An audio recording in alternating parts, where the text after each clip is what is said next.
Tai sveiki visi. Sustinkame čia mūsų Vilniaus Vyčio gimnazijos tinklalaidėje iš arčiau. Ir šiandien svečiuose turime gimnazijos trečiokę Dominiką. Labas, Dominika. Sveikas, Dilanai. Kaip tu dabar jauties? Gerai jaučiuos. Tai tada pradėkime ir pirmas klausimas būtų, ar galėtum save trumpai pristatyti, ką veiki laisvalaikiu ir kuo gyveni šiomis dienomis? Tai sveiki visi, kaip ir Dilanas minėjo, esu Dominika, šios gimnazijos 3 C klasės mokinė. Mano laisvalaikiai labai yra skirtingi, labai jie skiriasi vieni nuo kitų. Leidžiu laiką su draugais, daug sportuoju, keliauju nemažai sporto dėka. Tai ta kasdienė rutina labai skiriasi, bet dėl to esu laiminga. Tai kaip minėjai, kad sportuoji. Ir mes žinome, kad žaidi paplūdimio tenisą. Gal gali papasakot, kas tai per sporto šaka ir kaip ją atradai? Tai jau rytoj bus lygiai 6 metai, kai lankau šį sportą.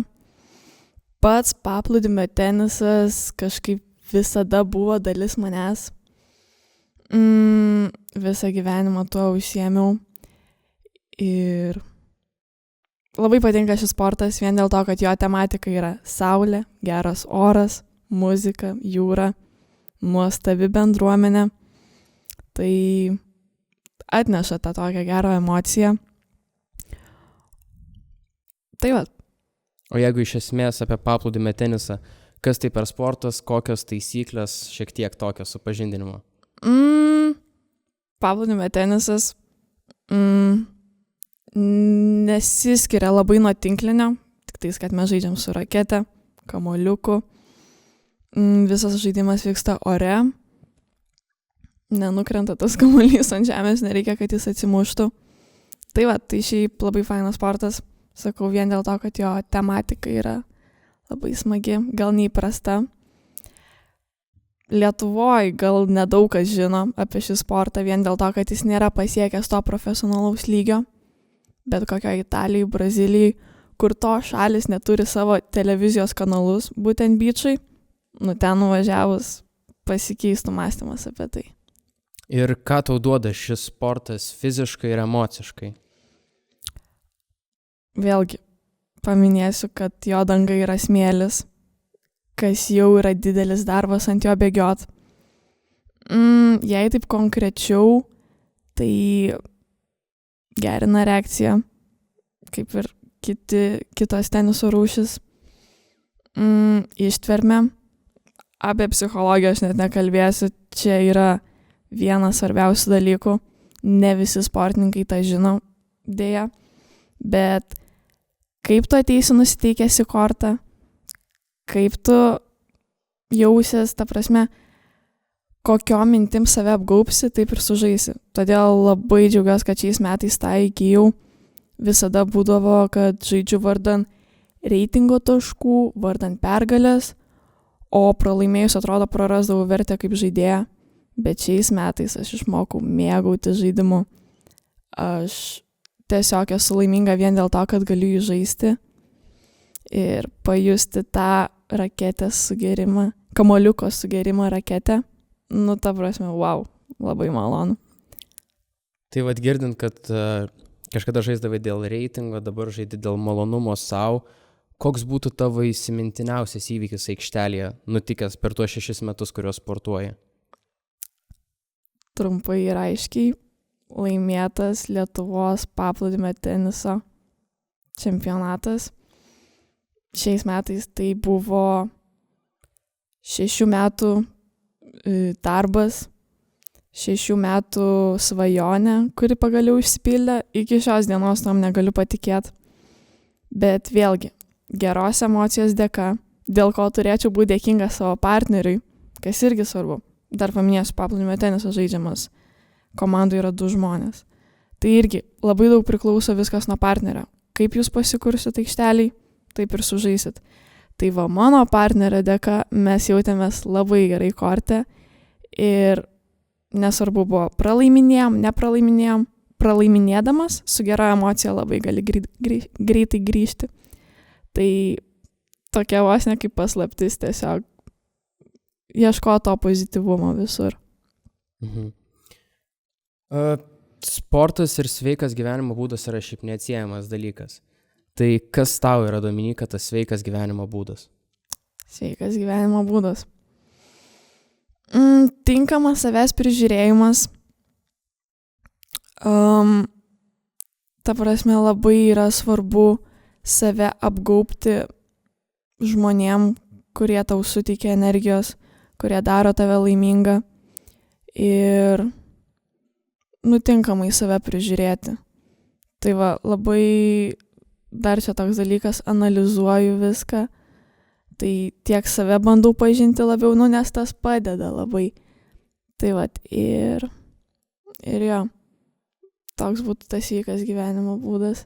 Tai kaip suprantu, ne tik maistas ar sportas, bet ir artimi žmonės aplinka irgi yra tas toks sveiko gyvenimo būdo vienas iš bruožų. Jeigu apie maistą ir sportas iš esmės. Tai vakas korte aikštelį padeda. Varžybų dienomis stengiuosi sveikai maitintis. Taip pat prasitampimai, visos mankštos, be jų niekaip. Tai čia tokia kaip vos ne rutina, kurią privalai turėti. Tai va, tai manau, tai ir padeda. Ir kokius šiaip įpročius esi išsiugdžiusi savo gyvenime, kurie padeda tobulėti gyvenime ir aikštelėje tiesiog? Tai kaip ir minėjau, savęs pažinimas, įpročių formavimas, būtinai balansas gyvenime. Labai, labai svarbu turėti tikslą, nes tada automatiškai tu visada kažką darai vardan jo. Bet, o aikštelėj sakau, varžybų dienomis sveikai maitinuos, tampaus ir stengiuosi ateiti į kortą su gera emocija. Pamiršti viską, kas yra už korto ribų, kad ir kokią sunkią dieną beturėčiau, kad ir kas mano gyvenime vyktų, įžengus į kortą, mano fokusas yra į kamuoliuką ir viskas. Tai vat minėjai apie tikslą. Ir kiekvienam tikslui pasiekti turim turėti motyvacijos kažkokios. Tai kokia yra tavo motyvacija, kai nėra energijos ir noro eiti sportuoti ir eiti tas pačias varžybas? Koks yra tas tavo varikliukas viduje? Aš manau, sportas ir yra tas dalykas, kuris man suteikia energijos. Bet aišku, būna sunkių dienų. Tom dienom savęs paklausiu, kodėl aš tai darau. Vėlgi stengiuosi tiesiog ramiai prieiti prie išvados, pažiūrėti, kas vyksta. Labai motyvuoja muzika, manau, ne mane vieną, bet žmonės, klausykitės ne tik muzikos, bet ir savo kūno. Kartais tas energijos neturėjimas yra kaip signalas, kad reiktų pailsėti, kad jau perspaudį į save. Tas yra labai svarbu, gali prarasti visą meilę sportui. Tai vat, tai vėlgi stebėkit save, ne kiti jūs stebi, jūs pats save analizuojat. Na ir dabar tokie 2 paskutiniai klausimai, kuriuos užduodam kiekvienam mūsų pašnekovui, turbūt esi jau girdėjus. Tai Dominyka, kas yra tavo autoritetas? Mano autoritetas gal nebūtų žmogus. Manau, tai yra vertybės. Mano vertybės, kuriomis aš vadovaujuos. Tai va, tai taip trumpai jos būtų mano autoritetas. Kaip žmogaus nelabai turiu. Nežinau, ar čia gerai, bet taip tiesiog yra. Na tai vis tiek vertybės kažkokios atspindės kažkurį žmogų.